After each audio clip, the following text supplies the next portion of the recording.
we are talking about David Evenden. Oh man, there we go. Oh, he's yes, t-shirt and tie. I like it. Okay. Excellent. I do not hear you yet. There you are. There we are. Man, I need to go get a baseball cap. All right. Experienced offensive security operator, 12 years experience in the intelligence community. Wow, Persian Farsi. Wow, okay. Worked with the NSA Red Team and was a member of the elite international team operating in conjunction with coalition forces to aid in ongoing efforts in the Middle East. And I'm kind of jelly. All right. He currently works with an ISP and the Department of Homeland Security to aid in efforts to enhance bidirectional sharing relationship between the U.S. government and commercial entities. Very impressive background. It is insane. Thank you for your service, sir. That is most awesome. As well as track foreign intelligence activity in U.S.-based critical infrastructure. I can only imagine your implementation with ISPs. We'll leave it at that. We were asking each other kind of how you landed here to spend time with us at Wild West Hackin Fest. Thank you, but you know. Yeah, no problem. Actually, you know, there's quite a bit of people that developed and are part of this training that I really care a lot about. John and Dave and Bryson and just the whole slew of people. So when I saw it was an option one, I love Deadwood, so I was really hoping to get up there. But you know, virtual is great too. In this environment, I'm always extremely nervous when I present, and they're always saying, you know, imagine everybody in their underwear. In this situation, everybody is actually in their underwear, so that's great. Everybody's still at home and probably. Hey, cams are waist up, so as long as we're good with that, we're good. Yeah, that's right. That's right. Yeah, I'm all for the ranch flavored Doritos as well. That's my go-to. Nice. So, There's the spicy ones that too. is I don't know. Yeah, I have a bag of those open at home. One of my kids loves them. yeah. Hey, we got about less than 60 seconds, so we'll want to make sure your slide deck can come up okay if that's what you got going for us today. And as soon as we confirm that, all right. Whoops. That's not the first time you might see something similar to that today. All right, we are within 60 seconds. So, hey, David, we're going to drop off and let you drive.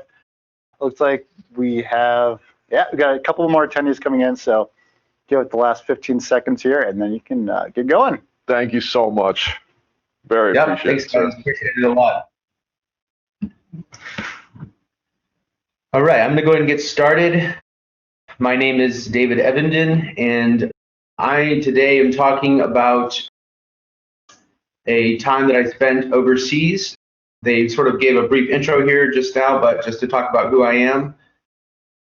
I am I'm a former computer hacker for the NSA, NSA Red Team, and I learned Persian Farsi prior to that, and then transitioned into what I do now, track foreign intelligence activity in U.S.-based critical infrastructure, and for a DHS project. Today, I'm talking about how when I left the NSA Red Team, my wife and I made this great decision to take a contract overseas, and ended up being kind of a disaster. While I learned a bunch, the thing that I learned most was sort of some of the personal visibility gaps that I had in my own life, and what are some of the processes that I can share with other people to not make the same mistakes that I did. So basically, as it says here, I accidentally helped start the hacking branch of a foreign intelligence service, and we'll talk about what that looks like. There's been a bunch of stories about this written by Chris Being at Reuters, and Jack Reisetter had me on his show, which was great too. I'm really grateful for both of them. So again, David Evenden, hacker, linguist, analyst, author, founder, owner, finder, and of course, continuous noob. I've written, co-authored 4 practitioner study guides on Net Plus, Sec Plus, CYSA Plus, and Pentest Plus. Those get folded into our Standard User Institute, so they're there for training. So I today want to talk about Project Raven. Project Raven is it is the name of the operation going on in the Middle East while we were over there in Abu Dhabi. We were tasked with performing specific actions, and then somehow that migrated into something that became very obvious to all of us that we were really we're not there for the right reasons. So again, you can find some information on Jack Weishauser's show on episode 47 on Darknet Diaries. So kind of moving into here, really what our initial task was going over there was to help aid in the international efforts of tracking ISIS and Al-Qaeda operatives throughout the Middle Eastern area. And we did that using multiple different tiers of methodologies. Obviously, I don't really feel comfortable going into all of those. We're going to talk a little bit about some of them that we did for online social media. Rand has some pretty awesome articles about things that we're doing similarly. Should be important to know that Rand obviously was not participating in that, but they just did similar research. So I'm going to kind of share a little bit of kind of what they've done and how that might have carried over what we were doing. So again, the UAE sits between Oman and Saudi, and then just north of Yemen. So I worked for Cyberpoint. Cyberpoint was an organization that hired us as contractors here in the United States, moved over to the UAE, and operated with the team there on site. So we worked in a villa, and this is information. These are images that you can pull from Chris Bing's article that was pushed out on that RORI helped him sort of develop a lot of the content for, and sort of just we worked in a non-disclosed villa that was converted into an operations center to track activity there. Again, just fundamentally associated with ISIS activity in the region. As we developed these methodologies, these core methodologies to identify people within the country itself and then outside of the country as they pass back and forth, and known associates, we were doing a really great job, in my opinion, and we started the process of uncovering specific types of activity. So when we first moved into this space, we were giving two different briefings. One that was the open source briefing, this is what we're doing here, and then one that was the I guess I would say the non-open source briefing, and that was about what we were actually doing. We were sanctioned under the State Department to perform specific actions, and there are specific areas of operations that U.S. citizens, for instance, operating under State Department sanctions are not allowed to perform. And so some of these guidelines discussed what we were doing and how we were helping, and then may have stepped over a little bit into how are we performing these actions and how are we developing and teaching the local country how to do this. Of course, from the perspective of we're doing this to help aid in the identification of, let's just say, militant activity in the Middle East. So moving directly into ISIS, of course, ISIS year one, just kind of talking about how overrun the entire population of the Middle East was, and everywhere, just essentially completely surrounded by ISIS activity. And as operatives moved in and out of the UAE, and what potential planning was taking place within the country. And so they had a real need. The UAE 100% had a real need for us to be doing this. They didn't know necessarily how to do it themselves. United States obviously did have a lot of interest in the region for us to be monitoring and helping with this. And so one of the things that, again, Rand has an article about is examining ISIS support and opposition networks on Twitter. So fundamentally, how is Twitter being used to communicate between ISIS operatives?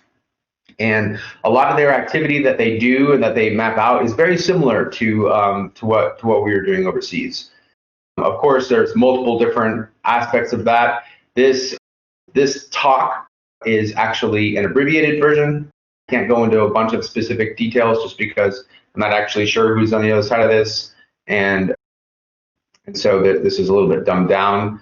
But the tools and the assets that we were using were just modified versions of open source data sets, rather programs that collected specific types of data sets and then recalculated those results so we can uncover other assets with high probability. So again, just kind of looking at the different activity of and timelines of specific users that appear to be ISIS supporters, and then geographically where those entities were coming from, or where those operatives were coming from. And so once we started to do that and identify specific people within the country, those people would be, for instance, detained, and their accounts would be taken over, and an entire series of activity then would pivot. It's very Jack Ryan-y, you go over, you take over their account, and you start to just pretend to be that person for a little while until someone realizes that person's not really there anymore. And so there might be a bunch of different types of accounts. You might have a bunch of different accounts on there. One of the things we quickly realized is the naming convention of the activity was pretty consistent with ISIS supporters, and so we started to be able to filter on specific types of naming conventions. That information we're not going to share here, just because it may still be actively in use, and it's a good tracking mechanism. So one of the things that we got tasked with is, hey, we kind of want to see how are people funding, how are they getting funded, which was great to us. That makes sense. Follow the money so you can identify how ISIS and Al-Qaeda operatives are being funded. Great, that's awesome. So, as you can remember, a lot of the organizations in the countries were sitting in those particular countries. So if you go back and you look at how many countries have a very minimal level of activity for ISIS activity, it starts to paint a pretty interesting picture of why is there no ISIS activity in that particular country. And so if you turn back around, you start to say, okay, let's see about if we can prove this particular country is funneling money, for instance, through the Muslim Brotherhood and then into ISIS for whatever reason, and how can you prove that if you could? So we gain access. This particular image, of course, is redacted, but we did gain access to one of our target countries. They told us, can you gain access to this country? And I mean, I'll tell you what, we gained access to the entire country, to everything. If anything happened in from the government/federal side, we knew what was happening. And we, of course, gained access to, it was a VPN, Cisco VPN with default credentials that allowed us for initial access. And then from there, we were able to migrate and pivot into some MSPs. And those MSPs, just because of bad, I would say, administrative policies or the lack thereof, really gave us access to the entire organization, to the entire country. And so we sort of moved around a bit, and we'll go back one here. So one of the things that was pretty interesting here is we started to kind of move around here, gain access to a couple of things, and then we started to get some questions that were a little bit funny. Some of these questions were, can you get us flight patterns for these important people in this country? And we said, okay, sure, we could get that, but how does this pertain to following the money? Well, it might be for our ability to identify if they're meeting with people or traveling to specific parts of different types of countries. And so previously we had asked, hey, do we have permission to be doing this? Do we have permission to be gaining access to this? And yes, we do have permission. We're tracking this, and we're following up with the ability to perform this. We're tracking the money, so we do have permission to do it. So okay, sure, no problem. So we start getting all these other questions, and we say to ourselves, what's happening here? Why are we getting these questions that are pretty weird? So tier, we move into this entity, we move into that entity, get specific questions that to us does not actually pertain to following the money. And then we start to get these different types of questions that really tip the spear for us. And one of them, this is a more common one, was RORI. RORI is he's a journalist in the UK, and he was tasked to, our team was tasked to target him with the intent that he's, a dissident, and we want to, or he's a potential threat to our country. So, okay, sure, is he an ISIS supporter? Is he, this? How does this tie in? And as we started asking these bunch of questions, we thought to ourselves, maybe somebody should go back and ask if we really do have permission to do this. And it turned out, of course, the answer to that was no, we don't. We didn't really have permission to be doing a lot of the activities that we were doing, a lot of the targeting that we were doing, and it turned out that a lot of our leadership in that environment that were from the U.S. citizens that were over there with us had agreed to start working for the local organism, for the local government, and we were basically taking tasking from the local government and not from the State Department, basically. So our allegiances sort of diverted. We got notification to get out of the country as quickly as possible, rather, sort of migrate. Let's just sort of shift and get out of there. And Cyberpoint gracefully gave us that opportunity, and people moved back to the United States. And people that we had been friends with for years essentially turned against us, and it became a pretty big nightmare. And so there's still ongoing conversations about what's happening still over there, but as we migrated from there over to back to the United States, some of the other ones moved into to a different company. So here we're going to talk about, this is one of the first notices or identification of that, which was the target to RORI. Essentially, an email went out. There was a specific target, a right to fight, and targeting RORI with a specific, if I remember correctly, it was a Mac exploit that was an attempt to gain access to his local computer. From my understanding, this one didn't actually work. He was tipped off and identified on it and pushed it back to a citizen lab who did research on it and identified that it was a specific target. And so, the organization kept trying, and eventually I do think that they gained access, and RORI eventually found out about it. And there's been, on Jack's show, Rise Setter Show on Dark Knight Diaries, on episode 47, he does interview RORI a little bit, which is great. I think that sort of bringing everything in the wild for people to be able to share what they saw and what happened is really important to be able to understand why they're doing that. Now, it's important here to remember that RORI is actually somebody who writes about really just from the perspective of human rights violations. Somebody who really is trying to uncover or identify, what's going on in the Middle East. Why are people being, detained for reasons that, they shouldn't be arrested for? Where are they going? What's happening? What kind of injustices are going on? And that's the threat to the UAE.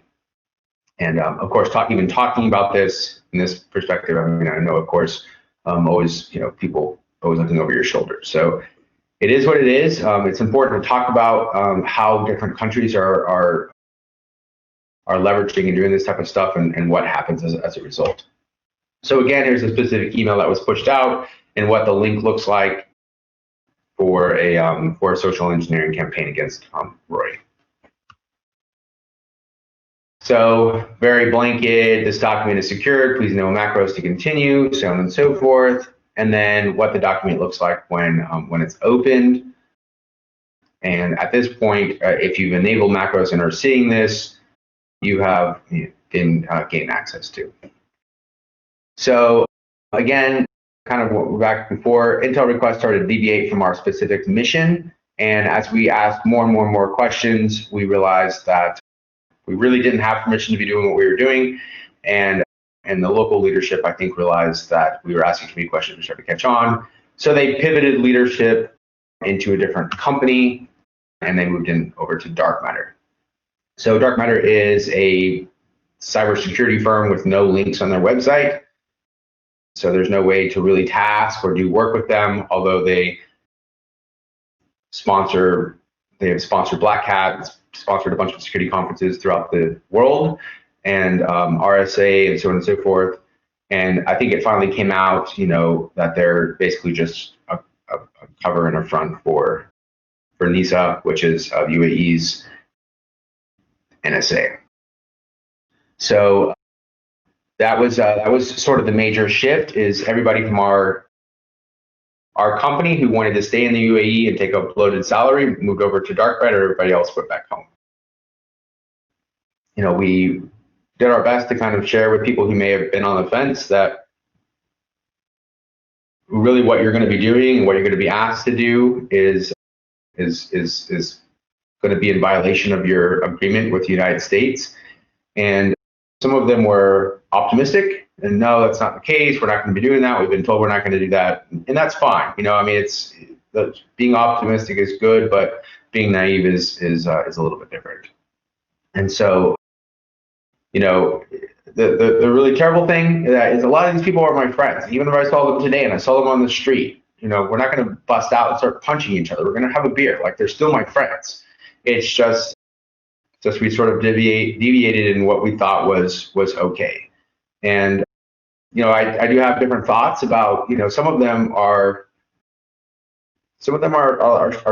really strong patriots, people that I know that love our country. And so I have thoughts about why they actually might be there. They may not be there just for a paycheck. They might have asked to be there by, another entity, another agency. And if that's the case, that's, hopefully that comes out one day and we're all on the same page and we're all sitting around and we can just laugh about it. Or I don't think we'll be laughing, but just having good conversations about how to avoid different situations, or how to know, or how to see the writing on the wall. And so kind of moving back into here, kind of again talking about Raven was created in 2009 and the process, 2013 when a lot of people started to come on, and then 2015 when the shift of power happened and entity, in beginning of 2016, CyberPoint employees shifted over to dark matter, or came home. So a couple lessons learned here, and this is, I don't actually know what time it is here. I don't have a clock anywhere. I guess I should have done that before I started. So enough time for questions and answers, or whatever we need to do here. But a couple lessons learned. If it's too good to be true, that's just a given. If it's too good to be true, it's probably true. Not true. Bet your leadership. That is something that I did do, although I would probably say that I didn't do it well enough. There was a couple of points now when I go back and look at it, like, okay, that should have been a red flag to me, or this is pretty, questionable. But even then, in conversations you're having with people, things that are red flags in hindsight, they don't seem like red flags whenever you're hearing about them. You just don't know. And so, maybe do due diligence of vetting leadership a little bit better and understanding why they might be where they're at. If a foreign government takes your passport, you should worry. That's like step one. And that did happen. They, took passports. They wanted to copy them. I mean, that's, to get local resident visas, that's not uncommon. But to lose your passport for, 48 hours, 72 hours a week, that's an issue, and you should be worried about that. Obviously, if you're operating in the global jurisdiction as a former intelligence operator, you need printed and signed documentation in your hands that you're allowed to take with you. One of the things that we were not allowed to take with us was a signed documentation from the State Department stating that we, what the jurisdiction and authorities that we were allowed to be doing. That was a red flag to me. Hey, we were allowed to look at this, but we weren't allowed to take it. I wasn't allowed to have a copy of it. To me, that doesn't make any sense. If it's a signed document for CyberPoint to be performing specific actions, why am I not allowed to have a copy of this? Obviously, ask twice, hack once. That's a good rule of thumb. Remember your training. Obviously, if you're a security analyst or you're a computer hacker, just understand that your training is always err on the side of caution. Understand that what you're doing. Remember, specific methodologies, and don't. If you're not, you're not comfortable with being a black hat. Obviously, if you're a black hat, then this probably isn't the right story for you. But if you're not comfortable being black hat, just remember your training and understand, ensuring that you have the right permissions to be performing specific actions. If you're operating internationally, always ensure that you have an exit strategy. CyberPoint did set us up with a pretty good exit strategy. although in this particular situation, we didn't actually need it, but it's always good to have them. So remember to maintain a good, solid compass. For me, family is my most important compass. If it does not deviate with my general rules of knowledge, then it's too much of a deviation, and I need to reassess what I'm doing. So so that's just a very basic outline of what happened, what we were doing, where we were operating at, some of the targets and the assets that we were performing. I can answer some questions if you guys want. Yeah, we got questions. Holy cow. Okay. Okay. So if you have questions, throw them in Discord. We'll kind of feed them back out. One question that we'll start out with, we know that family is important. Can you kind of discuss what your work-life balance was like as this kind of all happened? I imagine it weighed heavily on one side, and that's kind of curious. Yeah. Do you mind if I stop showing so I can see you guys? No, that's great. Yeah. Okay, cool, perfect. Great, yeah. So work-life balance, it kind of depends on what our operation was, what we were doing. At the very beginning of our operations, we were regularly tasked with coming in the evenings, on the weekends, if it was a known holiday, anytime that you might think, like in the United States, for instance, if we are at a heightened level of attack, then we were working. So it's not necessarily, how do I say this? It's not necessarily the work-life balance as far as time. That's an important aspect of working internationally, especially when tracking ISIS. It's actually what you're doing. The mental strain on what you have to do on social media and images, videos that you have to download and watch and attempt to identify where people are geographically is a nightmare. And I've given a talk at Besides DFW about PTSD in the computer hacking world, and it's a very real problem. I came home from work, and my work-life balance was not seeing my brand new child who was born in Dubai and holding that son. It was hearing him scream and seeing people be slaughtered. And so it was nearly impossible for me to separate that. And I didn't know what I was struggling with. I didn't know that that's what was happening until I was like aggressive. I was like, I can't do this. The only thing I can think of is, oh my gosh, why is he screaming so much? Bro, get him to stop screaming. I'm like, well, why? It's just doing something to me. I don't know what's happening, but I just can't handle this. And then finally, after I realized, I'm hearing this. This is what's happening. I'm seeing images in my head. I'm being immediately reminded of what's going on, of what I'm doing at work. And so we pivoted and shifted. I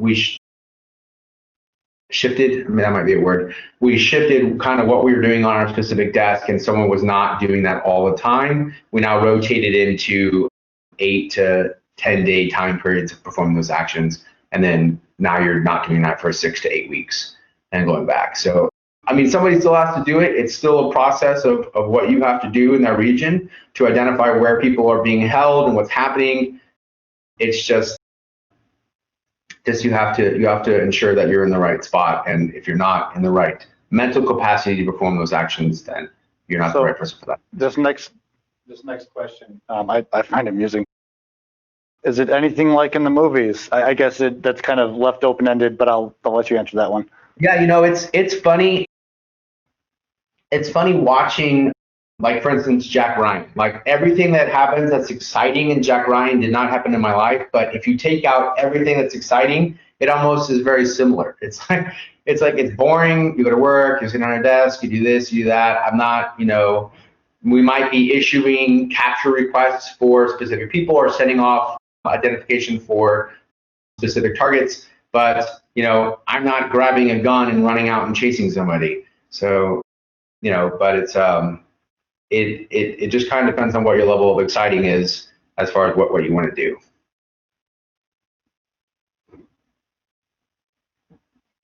Oh, hang on 1 second. There we go. Go ahead. Got it. Got me. There you go. So let me try again there. There's a question in here about OPSEC, personal OPSEC specifically, advice, guidance, resources. Are you worried? And I have another follow-up question to that whenever you're ready. Yeah, the answer to that question, unfortunately, is yes. I mean, I always am. I'm always worried about it. And I waited a long time to even discuss this. But if I don't share this, how many other people transitioning out of that community are going to make the same mistakes? If I don't do it, if I don't risk even just a little bit of myself, and I have to do what's right. And so, it's a difficult balance, but I feel like that it's the right answer. So then my follow-up would be, you're stateside now, right? Correct. So are you nervous traveling back to the Middle East? Do you avoid it? Are you welcome in these countries? Are you nervous? Do you watch over your shoulder? Yeah. I mean, the truth of the matter is that like I said, my son Wolfgang was born in Dubai, and I'll probably never be able to show him where he was born. I just don't think it's wise. I don't think it's wise for me to go back to Abu Dhabi. At least not right now. Other countries in the Middle East, I mean, they're still sort of some of them just aren't safe, even by themselves. So obviously I'm not going there. But even, other areas in Europe, it just kind of depends. Like, I mean, I haven't left the country since I've been back, and I'm not sure when I'll be ready to. That's very interesting. And John has told us, if you travel to Eastern Europe at this point in your lives, you're forward facing enough that people may be interested in you landing in some of these countries and where you travel. Now, right.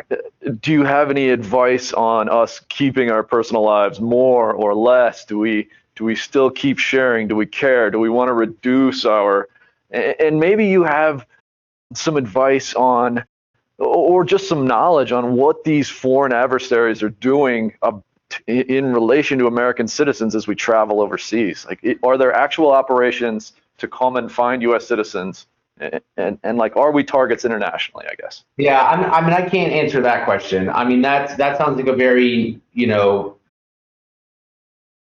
broad. A breaking news question. Like, I think we even saw that overseas, where American citizens were being targeted in specific areas of jurisdiction.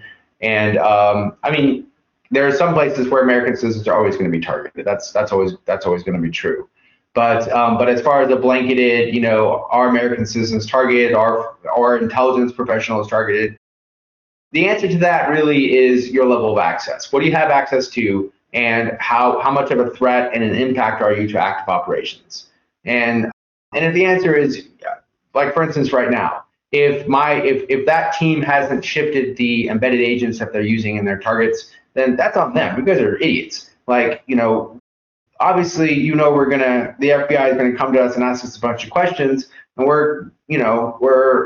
have the obligation to share as much as we can, and I just know a lot of that has already been shifted. So I am very little threat to anybody anywhere, as far as active operations in the Middle East. But, and again, even going over that other line in Eastern Europe, if I were to go over, are Russian intelligence operatives like looking for me and they want to capture me? Well, how much of a threat am I to them? And how much of a level of access are they going to obtain from me from wherever they capture me at? Not. I mean, majority of people don't have access to classified information remotely. And so, no, what am I going to get you? I'm not going to get you anything. That's fair. That is very fair. And that brings up a point Mubix makes in some of his videos about presence and situational awareness, and just being aware that you may not be that interesting because you don't have anything. Right. Yeah. I mean, there's a general rule of thumb. If you're walking in somewhere, don't walk in somewhere you don't know how to walk out of. Like, know where your exits are, know who's going to be there. If you're meeting somebody online, dude, don't meet them in a place by themselves. Like, don't go somewhere and then they have a drink ready for you. Right. No, thank you. I'm not going to drink that. So if you go to a restaurant, do you sit facing the exit? That's actually always been a thing for me from ever since I was a Persian linguist. I mean, I just can't not sit with my back to the door. It's man, it's I can't sit with my back to the door. It's nerve-wracking. You discussed warning signs from an employee's perspective, as well as, I guess, employer, and also from a public's perspective. Do you think that this sort of campaign is still ongoing, that you are still considering We those? definitely know that's true. Yes, we definitely know. Let's just say, for instance, from dark matter. There are people being recruited by dark matter all the time. It's always happening. I've seen people in my military chat session saying, "Hey, dark matter's offering me a gig," and I'm like, "Dude, do not take this job." Sometimes it's so difficult because you just don't have, it's a price tag. I'm 23, I'm 24, I'm 25, and somebody's offering me $350,000 to go overseas, $350,000 a year to go overseas and work on a project. It's like, I can do this and be good for how long? I can do such a great job here. It's like, no, you're gonna come back here and you're gonna go to jail. I'm telling you right now, you're not gonna be able to spend your money. Don't do it. That is absolutely wild. Okay, taking a kind of a different turn here. Do you want to talk about how you got into information security? Because this path you took seems to be like the dream of a lot of people, to get into intelligence, to get clearance, to be on the front lines of defending the nation. So I feel old, and it's not my dream anymore. yeah, it's not mine either, but there are a lot of people here who are aspiring security professionals. Yeah. So my path has more to do with the definition of vocation as a Christian than it does as an intelligence operator. So I got my undergraduate degree in exegetical theology, and we defined our vocation as where your heart's greatest desire and the world's greatest need meet. So my desire has always been, how do I impact peer men around me? How do I be a good role model to those men around me? And so I sort of backed up and said, how can I do this? What does that look like? And for me, it was, I was raised as a military brat. I was raised in Europe. So I came back to the United States for high school. And so I was here. I was familiar with the military. I never wanted to join the military, but I started to feel a calling, started to feel, how am I gonna really make an impact? And I said, okay, why don't I just join as a chaplain? Asked a bunch of people. I've never met my chaplain. Obviously, I'm not going to make an impact as a chaplain. And even at that, there's no outward outreach. You're not allowed to go and talk to other people. You can only talk to people that come to you. So for me, it was, how do I do this specifically? So I thought to myself, and I boiled it down as close as I could, said, where in the world do I think that men could use me the most? Okay, military. Where in the military? And I literally boiled down to SEAL teams. And I became a Persian linguist attached to a SEAL team for 3.5 years. And this is the grittiest group of people who, before going into that, I thought they need to know about this the most. And let's just be honest, all men need to know about how to be a good man the most. But their level of commitment to one another, their level of commitment to honor and integrity, I learned more from them than they did from me. It was amazing. It was such an amazing learning experience. But I lost some of my hearing in being a linguist, and you can't do that job. And so I rotated out of that job, and so you have to go find a different job. So from a CTI to a CTN, re-rated, learned how to zero to hero. I could log into Facebook, and I was phenomenal at using Facebook. And then transitioned out of that into learning everything from binary to application security and script kidding with Metasploit to rotating into taking a ton of SANS courses and Chiron courses and just the whole cycle, and then really learning. When I left the NSA, I would say at that point when I left, I was still I was still a big novice. I mean, I just did not know. If I knew as much as I do now when I was there, I probably could have had a lot more impact than I did. But for instance, talking to Jeff Mann is he's a founding member of NSA Red Team, and just sort of learning about what our histories are together and what we've accomplished. I just know that set a stage for me to learn and share as much as I can, which is why a lot of our books that we teach that I've published are not advanced books. I go people and like, hey, we want to help me with this. Well, there's not a whole lot of advanced stuff in there. People don't really, there's tons of advanced concepts. There's tons of advanced platforms for people to learn stuff. What if somebody wants to transition from being a financial analyst into information security? They need these books because that's what we need. Oh, absolutely. And there's gigantic gaps in skills at those basic and entry levels. And that's great. Thank you for sharing that. Kent, do you have anything?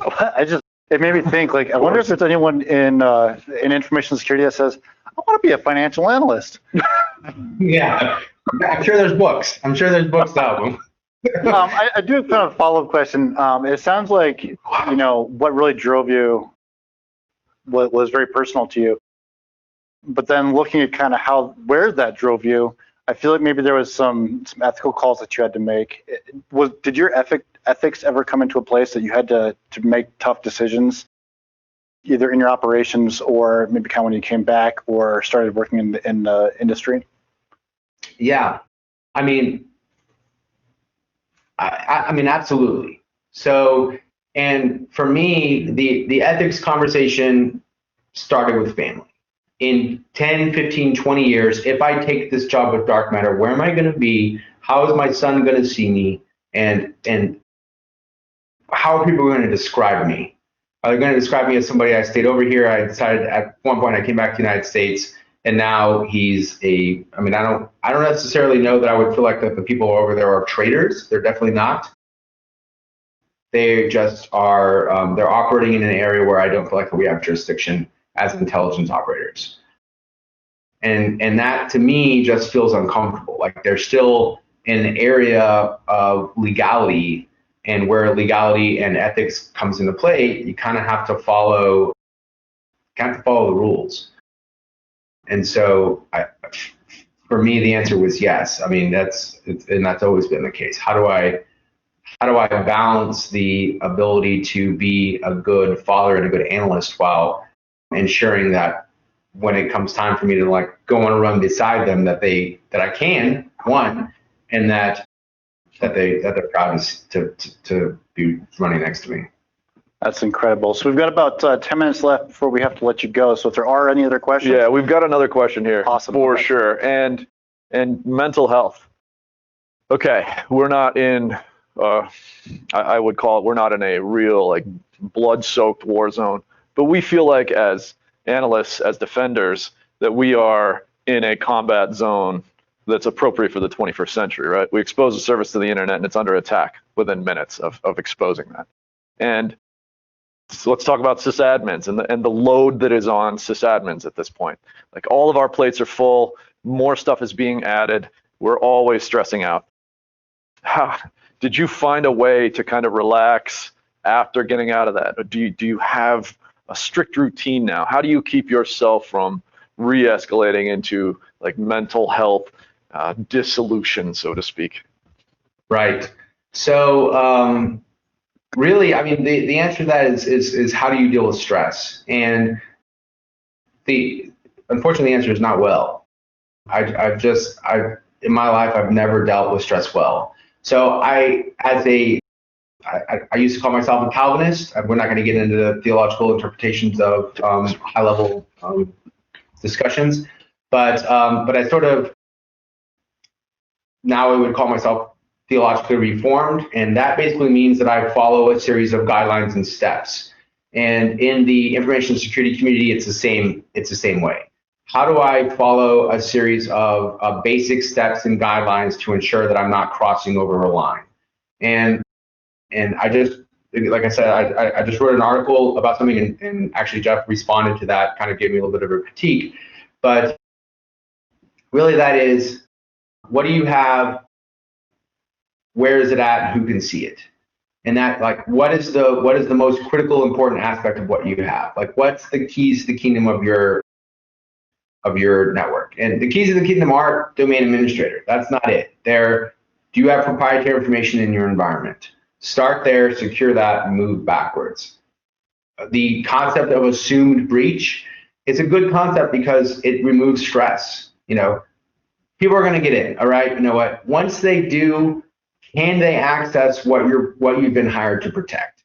And if you start there and prevent people from accessing that, whether or not it's data at rest or data in transit, that's it. You start at the host layer of where that is at the network layer of who can see it, at that host level of if somebody gains access, then at your perimeter, and then at OSINT, and then risk determination. Basically, understanding where your crown jewels are, I think, is really today too. That's right, and understanding that your domain administrator credentials and your domain controller, those are not your crown jewels. That's not it. It's where your information is at, because somebody's going to get domain administrator. It's just going to happen. What happens if they do? What happens if they don't need to get that and still get to your proprietary information? Incredible, yeah. And then the mental health question was kind of leading into this last one from Discord. So hang on a second while I read through this. Sure.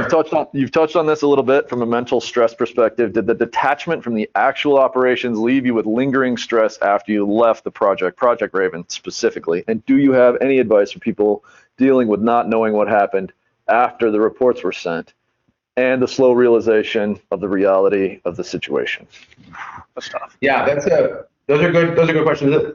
I feel like that the question is dealing with multiple different instances of everything that's going on. So the detachment of a situation, and did voices in my head when hearing screaming go away? The answer is no. And even today, it still happens. We just had our third child. Stella is now 14 months or something like that, and it's still there. It's not a regular scream. It's not like a yell. But when a pitch gives above a certain octave or whatever you want to say, it triggers, and I can't do it. I've got to get out of our house. I've got to get out of there. My household needs to be peaceful. And if I'm the person bringing about the non-peace aspect, then David, guess what? This doesn't need to stop happening. You need to get out of here.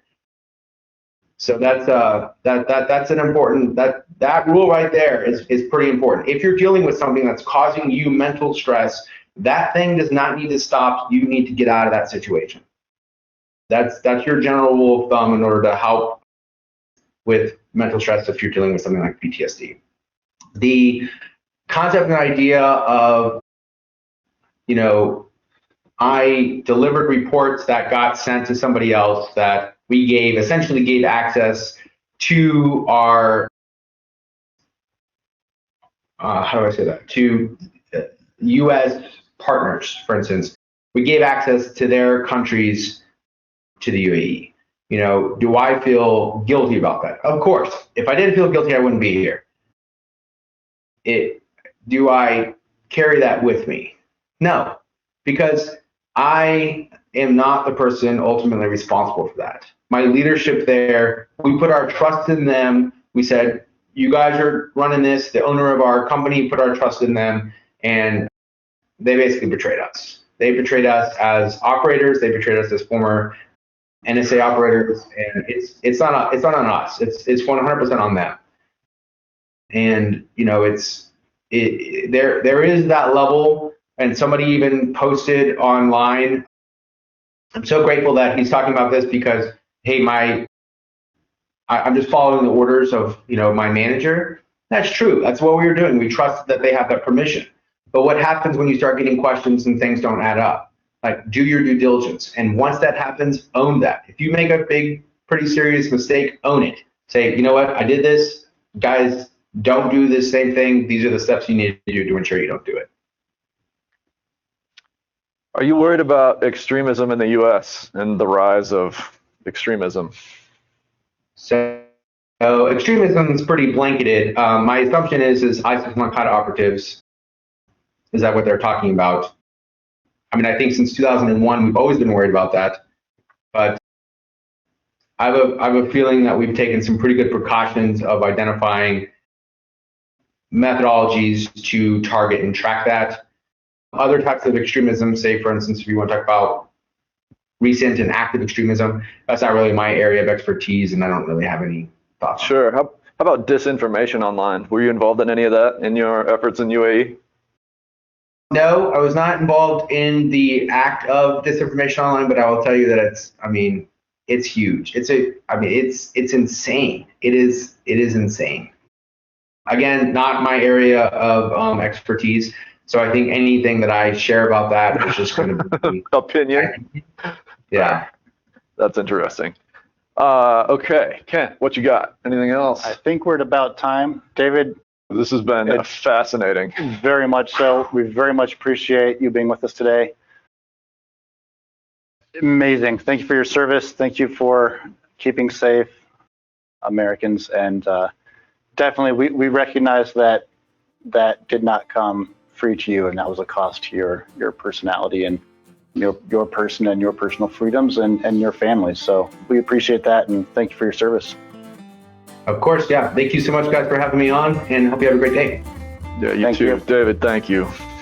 Yep. Everybody knows David Evenden, amazing, incredible. Wow.